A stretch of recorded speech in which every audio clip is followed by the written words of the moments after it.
دسمبر کے اوائل کی بات ہے جب محکمہ اوقاف نے زبردستی میری تعیناتی شیخو پورے کی جامع مسجد سے ہیرا منڈی لاہور کی ایک پرانی مسجد میں کر دی۔ وجہ یہ تھی کہ میں نے قریبی علاقے کے کونسلر کی مسجد کے لاؤڈ سپیکر پہ تعریف کرنے سے انکار کر دیا تھا۔ شومی قسمت کہ وہ کونسلر محکمہ اوقاف کے ایک بڑے افسر کا بھتیجا تھا۔ نتیجتاً میں لاہور شہر کے بدنام ترین علاقے میں تعینات ہو چکا تھا۔ بے شک کہنے کو میں مسجد کا امام جا رہا تھا، مگر علاقے کا بدنام ہونا اپنی جگہ جو سنتا تھا، ہنستا تھا یا پھر اظہار افسوس کرتا تھا۔ محکمے کے ایک کلرک نے تو حد ہی کر دی۔ تنخواہ کا ایک معاملہ حل کرانے اس کے پاس گیا تو میری پوسٹنگ کا سن کے ایک آنکھ دبا کر بولا، قبلہ مولوی صاحب آپ کی تو گویا 500 انگلیاں گھی میں اور سر کڑاہی میں۔ میں تو گویا زمین میں 6 فٹ نیچے گر گیا۔ پھر اللہ بھلا کرے میری بیوی کا، جس نے مجھے تسلی دی اور سمجھایا کہ امامت ہی تو ہے کسی بھی مسجد میں صحیح، اور میرا کیا ہے، میں تو ویسے بھی گھر سے نکلنا پسند نہیں کرتی، پردے کا کوئی مسئلہ نہیں ہوگا، اور پھر ہمارے کون سے کوئی بچے ہیں کہ ان کے بگڑنے کا ڈر ہو۔ بیوی کی بات سن کر تھوڑا دل کو اطمینان ہوا اور ہم نے سامان باندھنا شروع کیا۔ بچوں کا ذکر چھڑ ہی گیا تو یہ بتاتا چلوں کہ شادی کے 22 سال گزرنے کے باوجود اللہ نے ہمیں اولاد جیسی نعمت سے محروم ہی رکھنا مناسب سمجھا تھا۔ خیر اب تو شکوہ شکایت بھی چھوڑ چکے تھے۔ دونوں میاں بیوی جب کسی کا بچہ دیکھ کر دل دکھتا تھا تو یاد الہی میں دل لگا لیتے اور وہ بھلی مانس کسی کونے خدرے میں منہ دے کر کچھ آنسو بہا لیتی۔ سامان باندھ کر ہم دونوں میاں بیوی نے اللہ کا نام لیا اور لاہور جانے کے لیے ایک پرائیویٹ بس میں سوار ہو گئے۔ بادامی باغ اڈے پہ اترے اور ہیرا منڈی جانے کے لیے سواری کی تلاش شروع کی۔ ایک تانگے والے نے مجھے پتہ بتانے پر اوپر سے نیچے تلک دیکھا اور پھر برقع میں ملبوس عورت ساتھ دیکھ کر 40 روپے کی عوض لے جانے کی حامی بھری۔ تانگا چلا تو کوچبان نے میری ناقص معلومات میں اضافہ یہ کہہ کر کیا کہ میاں جی جہاں آپ کو جانا ہے اسے ہیرا منڈی نہیں ٹبی گلی کہتے ہیں۔ 15-20 منٹ میں ہم پہنچ گئے۔ دوپہر کا وقت تھا، شاید بازار کھلنے کا وقت نہیں تھا۔ دیکھنے میں تو عام سا محلہ تھا، وہی ٹوٹی پھوٹی گلیاں، میلے کرتوں کے غلیظ دامن سے ناک پہنچتے ننگ دھڑنگ بچے، نالیوں میں کالا پانی اور کوڑے کے ڈھیروں پہ منڈلاتی بے حساب مکھیاں، سبزیوں پھلوں کے ٹھیلے والے اور ان سے بحث کرتی کھڑکیوں سے آدھی باہر لٹکتی عورتیں۔ فرق تھا تو صرف اتنا کہ پان سگریٹ اور پھول والوں کی دکانیں کچھ زیادہ تھیں۔ دکانیں تو بند تھیں مگر ان کے نئے پرانے بورڈ اصل کاروبار کی خبر دے رہے تھے۔ مسجد کے سامنے تانگا کیا رکا، مانو محلے والوں کی عید ہو گئی۔ پتہ نہیں کن کن کونے خدروں سے بچے اور عورتیں نکل کر جمع ہونے لگے۔ ملی جلی آوازوں نے آسمان سر پہ اٹھا لیا۔ ابھی نیا مولوی ہے، بیوی بھی ساتھ ہے، پچھلے والے سے تو بہتر ہی ہوگا۔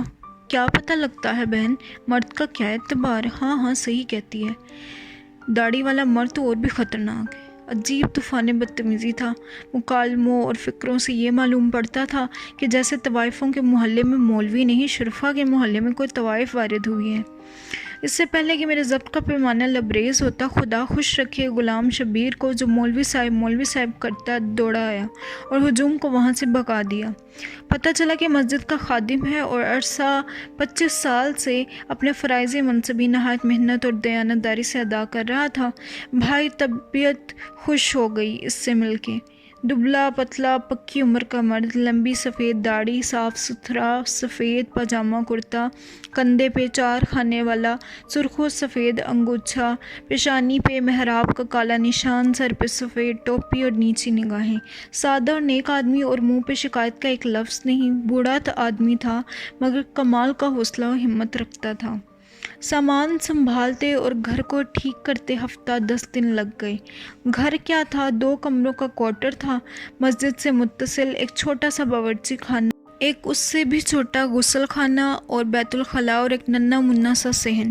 بہرحال ہم میاں بیوی کو بڑا گھر کس لیے چاہیے تھا، بہت تھا ہمارے لیے، بس ارد گرد کی عمارتیں اونچی ہونے کی وجہ سے تاریکی بہت تھی۔ دن 12 بجے بھی شام کا سا دھندلکا چھایا رہتا تھا۔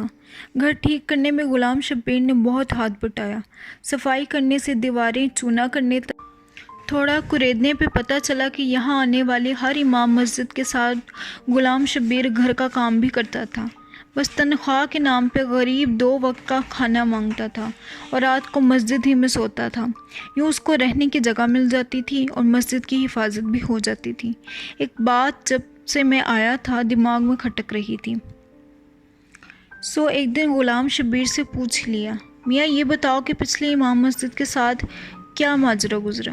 وہ تھوڑا ہچکچایا اور پھر ایک طرف لے گیا کہ بیگم کے کان میں آواز نہ پڑے۔ میاں جی اب کیا بتاؤں آپ کو، جوان آدمی تھے اور غیر شادی شدہ بھی، محلے میں بھلا حسن کی کیا کمی ہے، بس دل آ گیا ایک لڑکی پہ۔ لڑکی کے دلال بھلا کہاں جانے دیتے تھے سونے کی چڑیا کو۔ پہلے تو انہوں نے مولانا کو سمجھانے بجھانے کی کوشش کی، پھر ڈرایا دھمکایا، لیکن مولانا نہیں مانے۔ ایک رات لڑکی کو بھگا لے جانے کی کوشش کی، بادامی باغ اڈے پر ہی پکڑے گئے۔ ظالموں نے اتنا مارا پیٹا کہ مولانا جان سے گئے۔ غلام شبیر نے نہایت افسوس کے ساتھ ساری کہانی سنائی۔ پولیس وغیرہ قاتل پکڑے نہیں گئے؟ میں نے گھبرا کر پوچھا۔ غلام شبیر ہنسنے لگا۔ کمال کرتے ہیں آپ بھی میاں جی، پولیس بھلا ان لوگوں کے چکروں میں کہاں پڑتی ہے، بس اپنا بھتہ وصول کیا اور غائب۔ ویسے تو کوتوال صاحب خود اس لڑکی کے عاشقوں میں شامل تھے۔ لا حول ولا قوت الا باللہ، کہاں اس جہنم میں پھنس گئے۔ میں یہ سب سن کر سخت پریشان ہوا۔ آپ کیا فکر کرتے ہیں میاں جی، بس چپ کر کے نماز پڑھیں اور پڑھائیں، دن کے وقت کچھ بچے آ جایا کریں گے، ان کو قرآن پڑھا دیں، باقی بس اپنے کام سے کام رکھیں گے تو کوئی تنگ نہیں کرتا یہاں۔ بلکہ مسجد کا امام اچھا ہو تو گناہوں کی اس بستی میں لوگ صرف عزت کرتے ہیں۔ غلام شبیر نے میری معلومات میں اضافہ کرتے ہوئے بتایا تو میری جان میں جان آئی۔ انہیں شروع کے ایام میں ایک واقعہ ہوا۔ پہلے دن ہی دوپہر کے کھانے کا وقت ہوا تو دروازے پہ کسی نے دستک دی۔ غلام شبیر نے جا کے دروازہ کھولا اور پھر ایک کھانے کی ڈھکی تشتری لے کے اندر آ گیا۔ میری سوالیہ نگاہوں کے جواب میں کہنے لگا، نورا نے کھانا بھجوایا ہے، پڑوس میں رہتی ہے۔ میں کچھ نہ بولا اور نہ ہی مجھے کوئی شک گزرا۔ سوچا ہوگا کہ کوئی اللہ کی بندی ہوگی، اور پھر امام مسجد کے گھر کا چولہا تو ویسے بھی کم ہی جلتا ہے۔ بہرحال جب اگلے 2 دن بھی یہ معمول رہا تو میں نے سوچا کہ یہ کون ہے جو بغیر کوئی احسان جتائے احسان کیے جا رہی ہے۔ عشاء کی نماز کے بعد مسجد میں ہی تھا جب غلام شبیر کو آواز دے کے بلایا اور پوچھا، میاں غلام شبیر، یہ نورا کہاں رہتی ہے؟ میں چاہتا ہوں میری گھر والی جا کر اس کا شکریہ ادا کرے۔ غلام شبیر کے تو آسان خطا ہو گئی یہ سن کر۔ میاں جی بی بی نہیں جا سکتی وہاں؟ میں نے حیرانی سے مزید استفسار کیا تو گویا غلام شبیر نے پہاڑ ہی توڑ دیا میرے سر پہ۔ میاں جی اس کا پورا نام تو پتہ نہیں کیا ہے، مگر سب اس کو نورا کنجری کے نام سے جانتے ہیں۔ پیشہ کرتی ہے جی، پیشہ کرتی ہے یعنی طوائف ہے، اور تم ہمیں اس کے ہاتھ کا کھلاتے رہے ہو۔ استغفر اللہ استغفر اللہ۔ غلام شبیر کچھ شرمسار ہوا میرا غصہ دیکھ کر۔ تھوڑی دیر بعد ہمت کر کے بولا، میاں جی یہاں تو سب ایسے ہی لوگ رہتے ہیں، ان کے ہاتھ کا نہیں کھائیں گے تو مستقل چولہا جلانا پڑے گا، جو آپ کی تنخواہ میں ممکن نہیں۔ یہ سن کر میرا غصہ اور تیز ہو گیا۔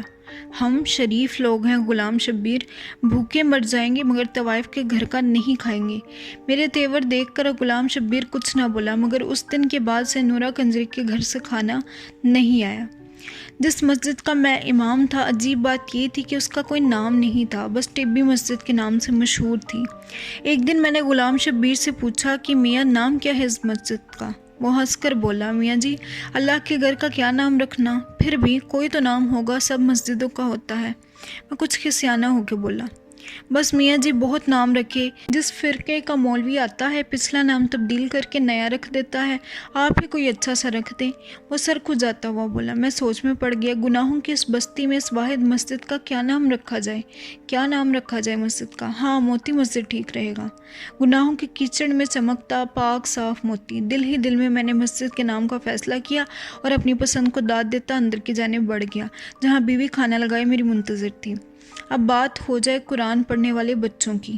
تعداد میں 11 تھے اور سب کے سب لڑکے، ملی جلی عمروں کے 5 سے 11-12 سال کی عمر کے۔ تھوڑے شرارتی ضرور تھے مگر اچھے بچے تھے۔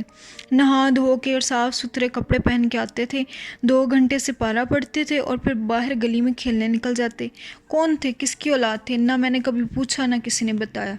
لیکن پھر ایک دن غضب ہو گیا۔ قرآن پڑھنے والے بچوں میں ایک بچہ نبیل نام کا تھا۔ یوں تو اس میں کوئی خاص بات نہ تھی، لیکن بس تھوڑا زیادہ شرارتی تھا۔ تلاوت میں دل نہیں لگتا تھا، بس آگے پیچھے ہلتا رہتا اور کھیلنے کے انتظار میں لگا رہتا۔ میں بھی درگزر سے کام لیتا کہ چلو بچہ ہے، لیکن ایک دن ضبط کا دامن میرے ہاتھ سے چھوٹ گیا۔ اس دن صبح ہی سے میرے سر میں ایک عجیب درد تھا۔ غلام شبیر سے مالش کرائی، پیناڈول کی 2 گولیاں بھی کھائیں، مگر درد زور آور بیل کی مانند سر میں چنگاڑتا رہا۔ درد کے باوجود اور غلام شبیر کے بہت منع کرنے پر بھی میں نے بچوں کا ناغہ نہیں کیا۔ نبیل بھی اس دن معمول سے کچھ زیادہ ہی شرارتیں کر رہا تھا، کبھی ایک کو چھیڑ کر کبھی دوسرے کو۔ جب اس کی حرکتیں حد سے بڑھ گئیں تو یکایک میرے دماغ پر غصے کا بھوت سوار ہو گیا اور میں نے پاس رکھے لکڑی کی رحل اٹھا کر نبیل کے دے ماری۔ میں نے نشانہ تو کمر کا لیا تھا، مگر خدا کا کرنا ایسا ہوا کہ رحل بچے کی پیشانی پر جا لگی۔ خون بہتا دیکھ کر مجھے میرے سر کا درد بھول گیا اور میں نے گھبرا کر غلام شبیر کو آواز دی۔ وہ غریب بھاگتا ہوا آیا اور بچے کو اٹھا کے پاس والے ڈاکٹر کے کلینک پر لے گیا۔ خدا کا شکر ہوا کہ چوٹ گہری نہیں تھی، مرہم پٹی سے کام چل گیا اور ٹانکے نہ لگے۔ خیر باقی بچوں کو فارغ کر کے مسجد کے دروازے پہ پہنچا ہی تھا کہ چادر میں لپٹی ایک عورت نے مجھے آواز دے کر روک لیا۔ میں نے دیکھا کہ وہ عورت دہلیز پہ کھڑی مسجد کے دروازے سے لپٹی رو رہی تھی۔ 40-45 کا سن ہوگا، معمولی شکل و صورت، سانولا رنگ اور چہرے پہ پرانی چیچک کے گہرے داغ، آنسوؤں میں ڈوبی آنکھیں اور گالوں پر بہتا کالا سرما، زیور کے نام پہ کانوں میں لٹکتی سونے کی ہلکی سی بالیاں اور ناک میں چمکتا سستا سرخ رنگ کا لونگ، چادر بھی سستی مگر صاف ستھری اور پاؤں میں ہوائی چپل۔ کیا بات ہے بی بی، کون ہو تم؟ میں نے حیرانگی سے اس سے پوچھا۔ میں نورا ہوں مولوی صاحب، اس نے چادر کے پلو سے ناک پوچھتے ہوئے کہا۔ نورا کنجری؟ میرے تو گویا پاؤں تلے زمین ہی نکل گئی۔ میں نے ادھر ادھر غلام شبیر کی تلاش میں نظریں دورائیں، مگر وہ تو نبیل کی مرہم پٹی کرا کے اور اس کو اس کے گھر چھوڑنے کے بہانے نہ جانے کہاں غائب تھا۔ جی نورا کنجری، اس نے نظریں جھکائے اپنا نام کا اقرار کیا۔ مجھے کچھ دیر کے لیے اپنے منہ سے نکلنے والی اس کی گالی جیسی اور پھر پیش شرمندگی ہوئی، مگر پھر خیال آیا کہ وہ طوائف تھی اور اپنی بری شہرت کی ذمہ دار۔ شرمندگی اس کو ہونی چاہیے تھی، مجھے نہیں۔ پھر اچانک مجھے احساس ہوا کہ میری موتی مسجد جیسی مسجد میں اس طوائف کا ناپاک وجود کسی غلاظت سے کم نہیں تھا۔ باہر نکل کے کھڑی ہو، مسجد کو گندا نہ کر بی بی۔ میں نے نفرت سے باہر گلی کی جانب اشارہ کیا۔ اس نے کچھ اس حیرانگی سے آنکھ اٹھا کر میری طرف دیکھا کہ جیسے اسے مجھ سے اس رویے کی امید نہ ہو۔ ڈبڈبائی آنکھوں میں ایک لمحے کے لیے کسی انکہی فریاد کی لو بھر گئی، لیکن پھر کچھ سوچ کر اس نے آنسوں کے پانی میں احتجاج کے ارادے کو غرق کیا اور بغیر کوئی بات کیے چلی گئی۔ میں نے بھی نہ رکا، پتہ نہیں کس ارادے سے آئی تھی۔ اتنی دیر میں غلام شبیر بھی پہنچ گیا۔ کون تھی میاں جی، کیا چاہتی تھی؟ غالباً اس نے عورت کو تو دیکھا تھا مگر دور سے شکل نہیں پہچان پایا۔ نورا کنجری تھی، پتہ نہیں کیوں آئی تھی، مگر میں نے بھی وہ ڈانٹ پلائی کہ آئندہ اس پاک جگہ کا رخ نہیں کرے گی۔ میں نے داد طلب نظروں سے غلام شبیر کی طرف دیکھا، مگر اس کے چہرے پر ستائش کی جگہ افسوس نے ڈیرے ڈال رکھے تھے۔ وہ بیچاری دکھوں کی ماری اپنے بچے کا گلہ کرنے آئی تھی میاں جی، نبیل کی ماں ہے، بچے کی چوٹ برداشت نہیں کر سکی اور آپ نے اس غریب کو ڈانٹ دیا۔ غلام شبیر نے نورا کی وکالت کرتے ہوئے کہا۔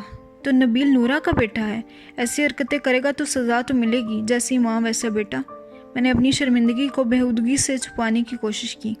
ایک لمحے کو خیال بھی آیا کہ بچہ تو معصوم ہے، اور پھر میں نے زیادتی بھی کی تھی، مگر پھر اپنے استاد ہونے کا خیال آیا تو سوچا کہ بچے کی بھلائی کے لیے تو مارا ہے، کیا ہوا؟ اور پھر ایک طوائف کو کیا حق حاصل ہے کہ مسجد کے امام سے شکایت کر سکے؟ کتنے بچے ہیں نورا کے؟ میں نے بات کا رخ بدلنے کی کوشش کی۔ مسجد میں پڑھنے والے سب بچے نورا کے ہیں میاں جی، اس کے علاوہ ایک گود کا بچہ بھی ہے، بس اس محلے میں صرف نورا اپنے بچوں کو مسجد بھیجتی ہے، باقی سب لوگوں کے بچے تو آوارہ پھرتے ہیں۔